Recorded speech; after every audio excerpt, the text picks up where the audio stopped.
우리가 지금 살아가는 이 세상은 기본적으로 하나님을 부정합니다. 하나님을 안 믿는 게 오히려 상식이고 정상이죠. 그래서 하나님을 믿는 사람들을 지성인이 아닌 것처럼, 비지성인인 것처럼 여기는 시대가 바로 우리가 살고 있는 이 세상이고 이 시대입니다. 그런데 오늘 본문 성경을 보면 하나님을 부인하는 것은 어리석은 일이라고 말씀합니다. 1절을 보면 어리석은 자는 그의 마음에 이르기를 하나님이 없다 하는도다. 지금 우리가 사는 이 세상에 하나님이 없다고 하는 사람들이 대부분이고, 또 그 하나님이 없다고 말하는 사람들의 대부분은 지성인이라고 하는 사람들입니다. 그러나 그것은 너무 많은 사람들이 하나님이 없다고 믿으니까 그것이 진리인 것처럼 보이는 것이지, 그것은 거짓말입니다. 어, 최근이 아니죠. 이제 벌써 대통령이 이제 교체가 되는 이제 시기가 왔으니까요. 문재인 정부가 들어서서 중소기업부 장관 직책인지는 정확하게 모르겠습니다. 아마 그 비슷한 직책인데, 그때 당시에 그 후보의 청문회가 있었거든요. 그 청문회가 있을 때 이분이 그리스도인인 것을 이 상대, 이제 지금은 여당이 됐지만 야당이 되신 그 국회의원들이 알았어요. 그래서 이분에게 질문을 합니다. 지구의 나이가 몇 살입니까? 지구의 나이가 몇 년이 됐습니까? 이분은 하나님을 믿는 분이기 때문에 자신의 신앙의 양심대로 뭐 6천 년에서 8천 년 정도 된다 이렇게 대답을 했어요. 그것이 굉장히 뉴스의 회자가 됐었고, 그로 인해서 저런 몰상식하고 저런 이상한 사고 방식을 가지고 있는 사람을 어떻게 이 장관 후보에 이렇게 추천할 수가 있느냐, 이렇게 막 사람들이 공격을 했었고, 당시에 국무총리였던 분도 그런 사람인 줄 몰랐다 이렇게 인터뷰를 했었어요. 그러니까 성경대로 하나님을 믿으면 말 그대로 몰상식한 사람으로 취급받는 시대가 바로 이 시대입니다. 여러분, 지나가는 사람들에게 광주대학교가 어디냐라고 물으면 다들 친절하게 알려줄 겁니다. 그런데 그분들에게 인생이 어디서 와서 어디로 가냐고 물어보면 그 질문한 내가 아마 이상한 사람 취급을 받고 아마 화를 내게 될 겁니다. 근데 여러분, 한번 곰곰이 한번 생각해 보십시오. 광주대학교가 어디 있는지 아는 게 중요합니까? 우리 인생이 어디에서 와서 어디로 가는지 아는 게 중요합니까? 당연히 내 인생이 어디서 와서 어디로 가는지를 아는 게 중요하죠. 그런데 사람들은 거기에 관심도 없고 알려고 하지도 않습니다. 사람들이 그렇게 어리석어요. 정말로 중요한 것에 대해서는 모르고 관심도 없습니다. 그런 것을 누가 아냐고 그러죠. 그런데 사실 알아도 그만인 것에 대해서, 알아도 몰라도 그만인 것에 대해서 사람들이 너무 많이 알고 있다는 것입니다. 그래서 사람이 죽을 때가 되면 알죠.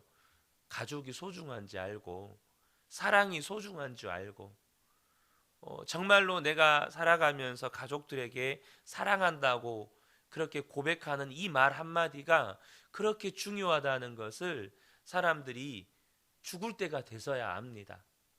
그래서 여러분, 버킷리스트라는 영화가 있어요. 그 두 주인공이 암에 걸려서 이렇게 이제 죽음을 앞두고 있는데, 이 사람들이 죽기 전에 해보고 싶은 리스트 목록을 정해서 이 주인공 두 사람이 죽기 전에 해보고 싶은 일들을 해요.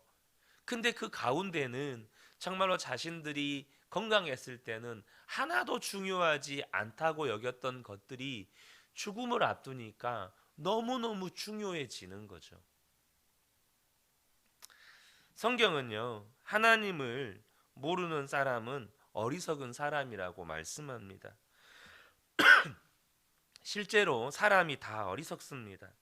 그러나 성경이 말하는 이 어리석다는 말은 그저 우리가 말하는 지혜가 부족하다, 좀 무식하다 이런 의미가 아닙니다. 성경이 말하는 어리석다는 말은 하나님을 부인하는 아주 두려운 말입니다. 특별히 이 하나님이 없다고 부인하는 말이 왜 두려운 말이냐면 우리가 하나님이 없다고 말하는 순간 우리의 삶에 마귀를 왕으로 영접하는 것과 같기 때문입니다. 그래서 하나님을 부인하는 사람들 대부분 그 마음의 심리에는요, 하나님에 대해서 부담스럽게 생각하는 사람들입니다. 좀 내 마음대로 살고 싶은 그런 욕구, 내가 하고 싶은 대로 살고 싶은 그런 욕구가 있는 사람들이에요. 5절을 보면 그러나 거기서 그들은 두려워하고 두려워하였으니 라고 말씀합니다. 그러니까 하나님을 부인하는 사람들의 마음에는 두려워하는 심리가 있다는 거예요. 마치 어린아이가 어떤 잘못을 한 다음에 아버지에게 혼날 것이 두렵잖아요. 그런 두려움과 같은 심리가 있다는 거죠. 우리는 하나님이 지으셨기 때문에요, 죄를 지으면 마음에 두려움이 생깁니다. 그런데 여러분, 철없는 아들은 어때요? 그럴 때 자기가 혼날 것이 너무 두려우니까 아버지가 없었으면 좋겠다, 정말 내 마음대로 하고 살았으면 좋겠다, 이렇게 생각을 하죠. 여러분, 그게 무신론입니다. 하나님이 없었으면 좋겠다는 거예요. 그러면 뭐가 없죠? 심판이 없잖아요. 하나님이 없으면 심판도 없는 것이고 내 마음대로 살 수 있으니까 사람들의 심리가 그렇다는 겁니다. 그런데 그것은 진짜 무서운 것을 모르는 거예요. 만약 우리가 그렇게 하나님이 없다고 부인하고 살게 되면 우리의 삶이 완전히 마귀에게 사로잡힌 삶을 살게 되고 또 세상이 그렇게 된다는 겁니다.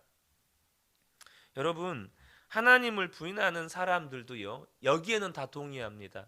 뭐냐면 세상이 악하다는데 다 동의해요.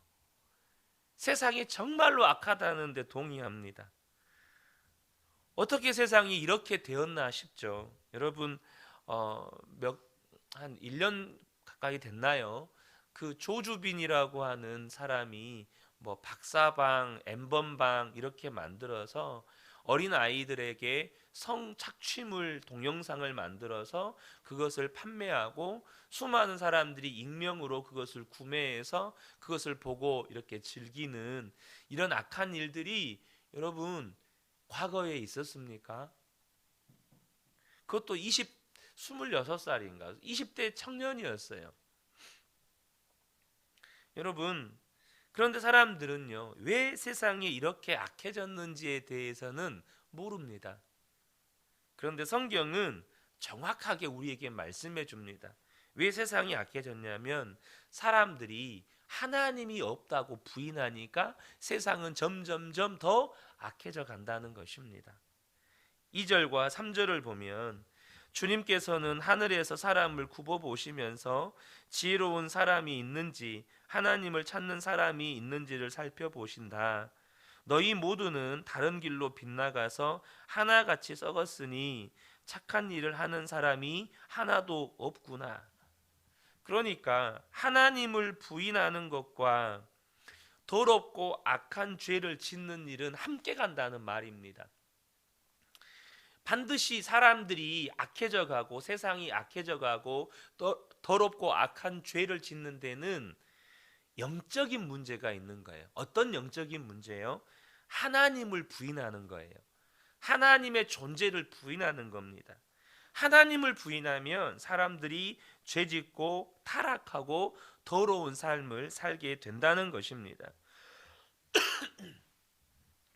여러분, 지금도 폼페이의 유적을 파보면 사람들이요, 이제 그 화산이 폭발해서 거기에서 한 순식간에 화산재에 묻혀서 수많은 사람들이 이제 화산이 폭발을 하면 그 유독가스가 분출이 되고 그 유독가스에 사람들이 순식간에 죽게 되고 이제 그 위에 화산재가 덮이면서 사람들이 살고 있던 모습 그대로 이렇게 묻히거든요. 근데 이 폼페이의 유적은 날 아시는 것처럼 이 로마 문화의 한 같은 로마 문화잖아요. 로마 문화권. 이 로마 문화는 철저하게 하나님을 부정합니다. 그리고 철저하게 현세 사상을 중요하고 로마 황제가 살아있는 신이에요. 그런 사고 방식을 가지고 있어요. 근데 이 폼페이 유적을 파보면 어떤 게 있냐면요. 그때 당시에는 정말로 엄청나게 사창가가 성행을 했습니다. 그런데 당시 로마가 만들어 놓은 도로는 어떤 도로냐면 돌을 깎아 가지고 이렇게 블럭을 만들어서 도로를 깔았어요. 그러니까 이 바위를요 평평하게 깎아서 그걸로 이렇게 맞춰 가지고 이렇게 도로를 만들었다는 거예요.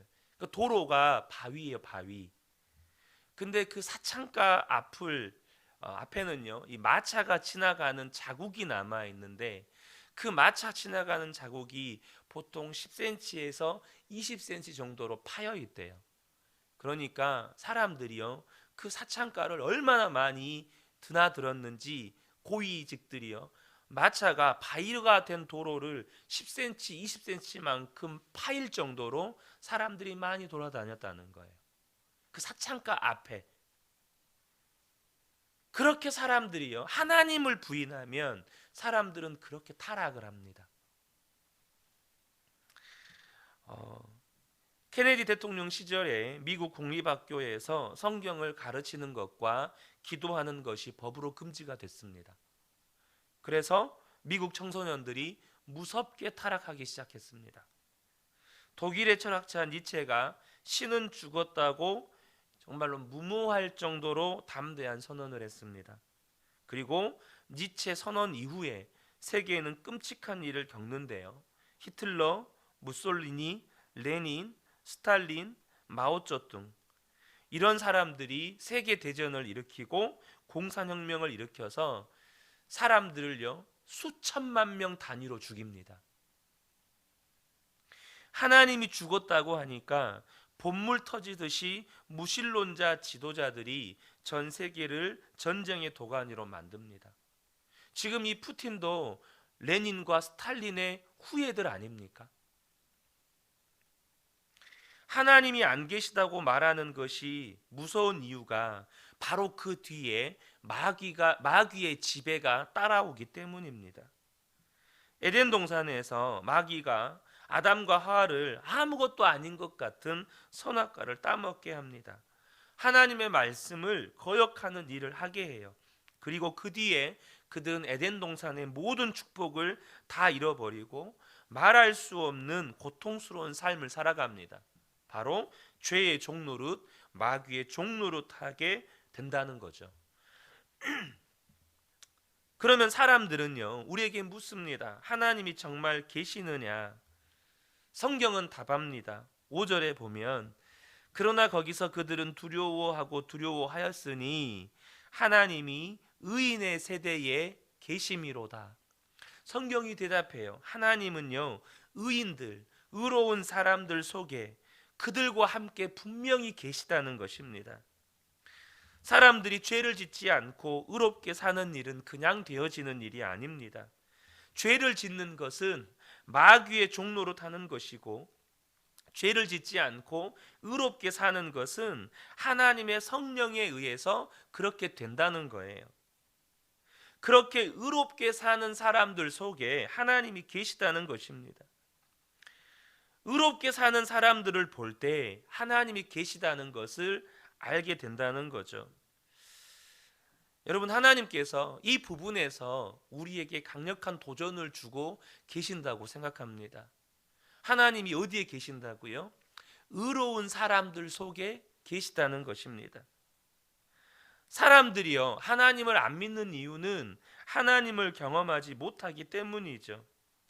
하나님을 경험하고 났는데 하나님이 안 계시다고 부정할 사람들이 어디 있겠습니까? 보이지 않고 말씀도 들리지 않고 손에 잡히지 않는 하나님, 그러니까 안 믿고 못 믿는 거죠. 그런데요, 사람들은 하나님이 계심에도 불구하고 왜 하나님을 경험하지 못하는지에 대해서는 잘 모릅니다. 왜 하나님이 계심에도 불구하고요, 그들이 하나님을 경험하지 못하고 하나님을 보지 못하고 듣지 못하는 걸까요? 2절을 보면 지각이 있어 하나님을 찾는 자가 있는가 보려 하신즉 이라고 말씀합니다. 여러분, 하나님을 알려면 하나님을 알 수 있는 지각이 있어야 돼요. 우리가요, 어떤 사물이나 현상을 관찰하려면 반드시 그것과 관련된 지각이 있어야 돼요. 어떤 동물이 예를 들면 강아지에서 애완견을 키우잖아요. 그 애완견이 이상한 행동들을 해요. 주인에게 자꾸 자신의 어떤 의사를 표현하려고 하는 행동들을 해요. 근데 여기에 대한 지각이 없으면 이 애완견이 왜 이런 행동을 하는지를 전혀 몰라요. 하지만 애완견 전문가들은 이 아이가 밖에 나가고 싶어서 이런 행동을 합니다. 혹은 변을 보고 싶어서 이런 행동을 합니다. 이 아이가 뭔가 억울한 일이 생겨서 이런 행동을 합니다. 어떻게 알죠? 지각이 있기 때문에 그게 보이는 겁니다. 지각이 있기 때문에 어떤 사물이나 현상이 관찰이 되는 거예요. 마찬가지로 우리가 하나님을 알려면 하나님을 아는 지각이 있어야 되는데 문제는 사람들에게 그 지각이 없어져 버렸다는 거예요. 그래서 하나님이 계시는데도 모른다는 겁니다. 하나님이 숨어 계셔서 혹은 하나님이 안 계셔서 모르는 게 아니고 하나님을 알 수 있는 지각을 주셨는데 그 지각이 없어져 버렸다는 거예요. 왜 그 지각이 없어져 버렸죠? 죄로 인해서 우리의 영이 죽게 되니까 영이신 하나님을 아는 지각이 사라져 버린 겁니다. 에베소서 2장 1절을 보면 그는 허물과 죄로 죽었던 너희를 살리셨도다. 허물과 죄로 죽었대요. 근데 여기서 죽은 것은 우리의 육체가 죽었다는 말이 아니고 우리의 영이 죽었다는 말입니다. 우리의 영이 죽어버리니까 영이신 하나님을 아는 지각도 죽어버린 거예요. 그래서 하나님을 전혀 모르는 사람이 되었다는 겁니다. 그런데 하나님이 우리를 사랑하셔서 예수 그리스도를 이 땅에 보내시고 십자가에서 우리의 모든 죄를 대속하시기 위해서 피 흘려 죽으심으로 말미암아 그 예수님을 믿는 모든 사람들에게 성령을 부어주셔서 우리의 영을 살리셨습니다. 하나님을 믿는 자가 되게 하셨어요. 그래서 하나님을 아는 지각이 우리 안에 생긴 겁니다. 하나님을 아는 지각이 있어서 우리가 이 새벽에 하나님을 예배하게 된 거예요. 여러분, 저와 여러분이 이것을 꼭 아셔야 돼요. 자, 마태복음 5장 8절을 보면 마음이 청결한 자는 복이 있나니 그들이 하나님을 볼 것임이요 라고 말씀합니다. 여기서 마음이 청결한 자는 무슨 말일까요? 우리 죄가 사함 받은 사람들. 여러분 마음이 청결해지셨습니까? 아멘입니다. 우리의 죄와 허물이 예수 그리스도의 십자가 보혈로 다 사함을 받았어요. 우리의 마음은 청결한 자가 되었어요. 그래서 하나님을 보게 된 거예요. 하나님을 아는 지각이 있어서 믿음으로 하나님을 보게 되고 하나님이 우리의 삶 가운데 하신 일들을 볼 수 있게 되었다는 겁니다. 그래서 여러분, 하나님이 믿어지는 것이고 하나님의 음성을 듣게 되는 것이고 주님의 인도하심을 알게 되고 주님이 함께 계시는 것이 믿어지는 겁니다. 자, 중요한 것은 아까도 제가 말씀드렸다시피 하나님께서 오늘 이 말씀을 통해서 우리에게 주시는 강력한 도전이 있다고 말씀을 드렸습니다. 뭐냐 하면 하나님의 계획은 우리만 하나님을 믿는 게 아닙니다. 우리를 인하여서 세상 사람들도 하나님을 알게 되고 믿게 되는 데 있다는 거예요. 하나님은 예수님을 안 믿는 사람들도 하나님이 계시다는 사실을 믿게 하고 싶어 하십니다. 그래서 말씀하시기를 하나님은 의인의 세대 가운데 계시다고 말씀하시는 겁니다. 우리가요, 우리를 향하신 하나님의 계획을 아셔야 합니다. 시간이 다 돼서 이 부분은 내일 새벽에 나누도록 하겠습니다. 사랑하는 성도 여러분, 저와 여러분이 분명하게 아셔야 합니다. 하나님을 부인하면 이게 무서운 것이 그때부터는 마귀가 왕노릇한다는 거예요. 그러나 여러분, 예수님께서 영이 죽었던 우리를 십자가에 피 흘려 죽으심으로 우리의 영을 살리셨습니다. 그래서 우리에게는 하나님을 아는 지각이 생겼어요. 우리의 삶에 하나님이 함께 계시고 나를 인도하시고 나를 보호하시고 나에게 말씀하시고 나와 함께 계심을 아는 지각이 생겼어요. 그러므로 이 새벽에 함께 예배하는 우리 모든 성도님들이 오늘도 나와 함께 계시고 나에게 말씀하시고 나를 인도하시는 그 하나님의 음성을 듣고 그 주님을 바라보면서 믿음으로 주님과 동행하는 오늘 한날을 사시기를 예수님의 이름으로 축복합니다. 아멘.